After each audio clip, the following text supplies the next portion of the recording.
8 जून 2026 फिलिपिन्समध्ये 7.8 इतक्या तीव्रतेचा विनाशकारी भूकंप. देशातील नजीकच्या काळातला हा सर्वात विनाशकारी भूकंप मानला गेला. या भूकंपात बळी गेले 78 जण आणि त्यातही कित्येक जण बेपत्ता झाले, अनेक जण जखमी झाले. भूकंपानंतर सुनामीची लाटही आली. तर 24 जून 2026 व्हेनेझुएलामध्ये 60 सेकंदांमध्ये म्हणजेच एका मिनिटात लागोपाठ 2 भूकंप आले. या भूकंपांची तीव्रता सुद्धा 7.2 आणि 7.5 इतकी मोजली गेली. त्यानंतर अनेक आफ्टर शॉक्स बसले.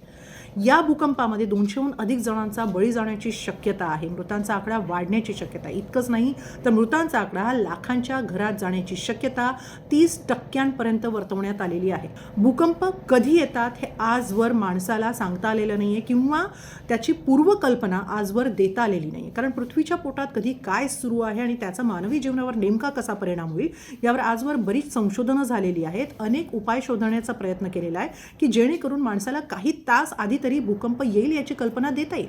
पण यात अद्याप तरी माणसाला यश आलेलं नाहीये.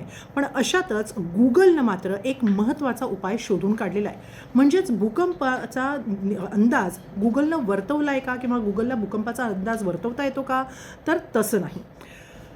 त्याचं झालं असं आहे की गुगलनं भूकंपाचे सौम्य धक्के ओळखून आपल्या युजर्सना केवळ अलर्ट पाठवला आहे. गुगलची अँड्रॉइड अर्थक्वेक अलर्ट सिस्टीम जगभरातील अब्जावधी अँड्रॉइड स्मार्टफोनच्या नेटवर्कवर काम करते. आपल्या प्रत्येकाच्या स्मार्टफोनमध्ये मोशन सेन्सर्स ॲक्सेलरोमीटर असतात, जे जमिनीची अगदी लहान हालचालही टिपू शकतात. म्हणजे जेव्हा भूकंप होतो तेव्हा सर्वात आधी प्राथमिक लहरी निघतात.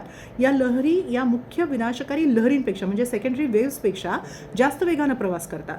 जेव्हा एकाच भागातील अनेक स्मार्टफोन या लहरी टिपतात तेव्हा गुगलचे अल्गोरिदम भूकंपाचं केंद्र आणि त्याची तीव्रता यांचा अंदाज लावतं आणि सेकंदाच्या आत तिथल्या सर्व युजर्सना अलर्ट पाठवते.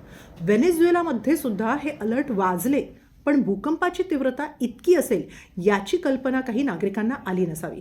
दरम्यान याच यंत्रणेत जर पुढे आणखीन काही सुधारणा करता आली आणि काही तास आधी माणसाला भूकंपाची पूर्वकल्पना देता आली तर भूकंपामध्ये जाणारे हे लाखो बळी वाचतील अशी आशा करायला हरकत नाही.